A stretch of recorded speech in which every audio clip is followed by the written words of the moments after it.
سلام سلام كما يخم صدر أملاخ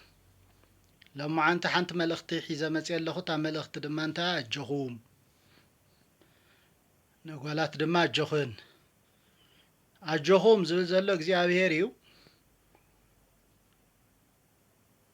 عنديو ذهبني قال حزقيل معرف 37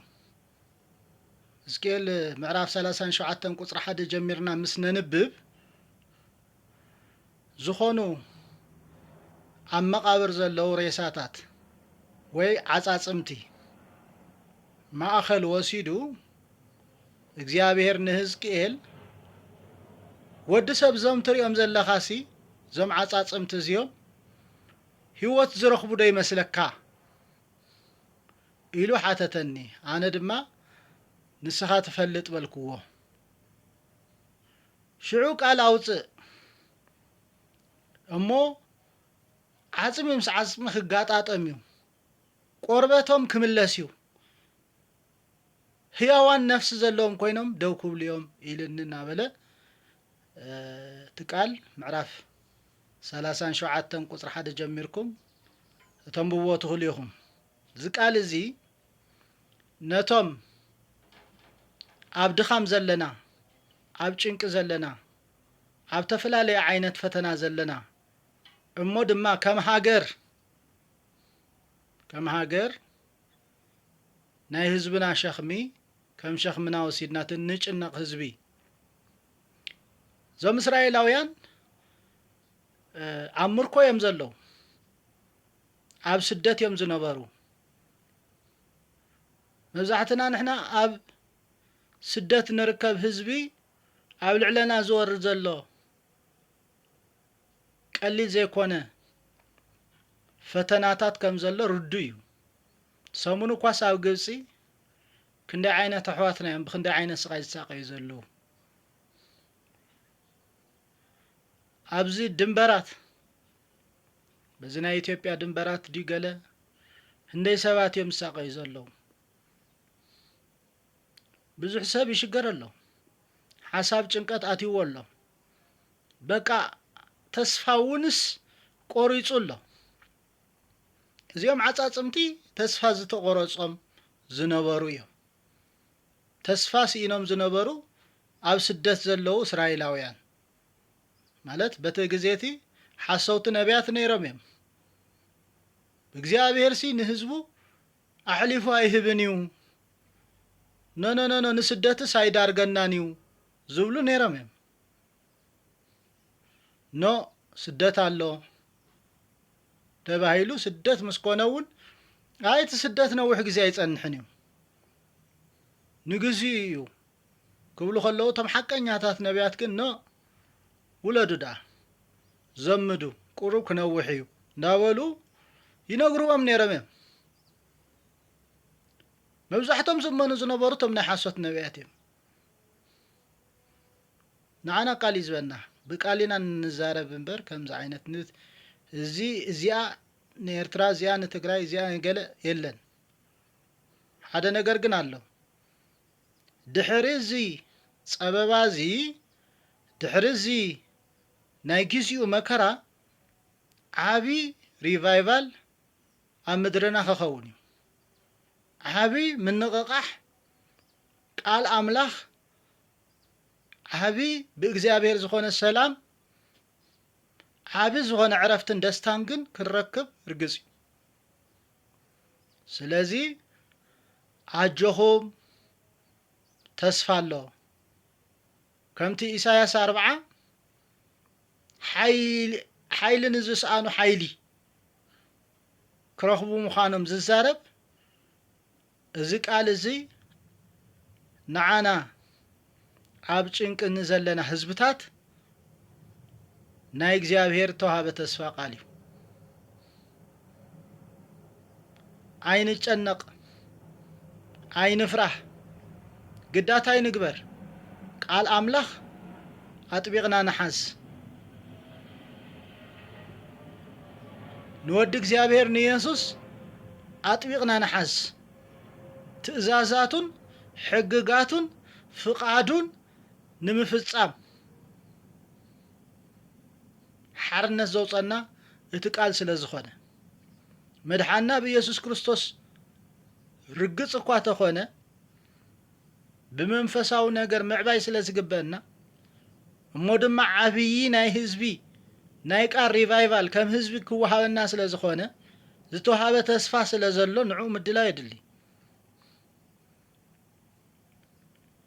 እቲ ክኸውን ዝበልዎ ነገር ግን ኣቦቱ ኣሎ ምንታይ እግዚአብሔር ከምቲ መዝሙር ዳዊት ምዕራፍ 34 ተጻሕፈ ነቶም ጻድቃንስ መከራ ይበዝሖም ጎይታና ኢየሱስ ክርስቶስ ክምህር ከለኹም እዩ ኣብ ዓለም ከለኹም መከራ ኣለኩም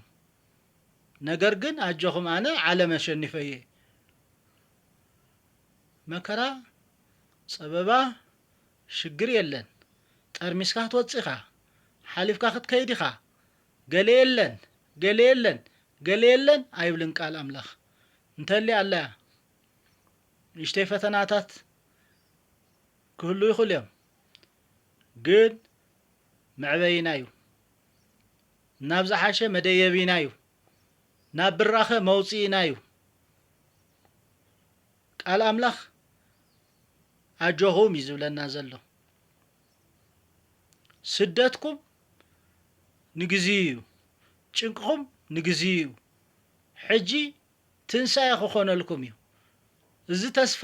ቆሪጹ ዘሎ ዓጻጽምቲ ተገጣጢሙ ደው ከም ዝበለ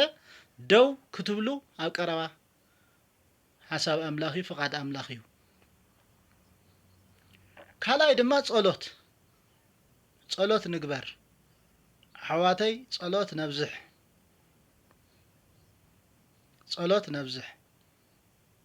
ጸሎት ዝመጸ መከራ መዝሓሊ እዩ ዝመጸ ፈተና ዘዝሕሎ ነገር ተልዩ ምሕረቱ ክህበና ኣምላኽ ምጽላይ እዩ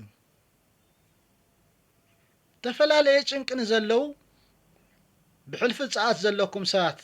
ናይ ህዝብኹም ስቃይ ናይ ህዝብኹም መከራኹም ጌርኩም ትወስዱ ህዝብታት ዝስማዓኩም ኣሕዋታት ጸሎት ናብ እግዚአብሔር ካብ ኩሉ ጊዜ ብዝሓሸ ሕጂ ኣብዚሕና ክንጸልይ ይግባእ እግዚአብሔር ነቲ ህዝቢ ነቲ ትውልዲ ክጥምቶ ከሎ ብኡልክዕ ጸላኢ ድማ ፈተናታት የብዝሕሉ እዩ ዓብ ዝኾነ ሪቫይቫል ኣብ ምድርና ክለዓል እዩ ክበሃል ከሎ ከምኡ ዓይነት ነገር ከይኸውን ደም ከፋስስ ትውልዲ ክውድእ ከንጽት ሰይጣን ብሉክዕ እዩ ዝዳሎ ስለዚ ንዘይ ምንጻእት እግዚአብሔር ምሕረት ክገብረልና ከምቲ ነቲ ንጉስ ክትሞት ኢኻ ተባሂሉ ኤልያስ ነጊርዎስ ርሑቕ ከይከደ ኣብ ቅድሚ ኣምላኽ ምሕረት እንዳለመነ ምስ በኸየ ምስ ጸለየ 15 ዓመት ዝተወሰኸሉ ከምኡ ናይ ምሕረት ናይ እግዚአብሔር ኢድ ተምጽእ ጸሎት ምዃና ጸሎት ድማ ምልማን ኣነ ዓቕመ የብለይን ዓቕመይ ንስኻ ኢኻ ምባል ነፍስኻ ጽግዕተኛ ኣምላኽ ምግባር ነፍስኻ ባዶ ምግባር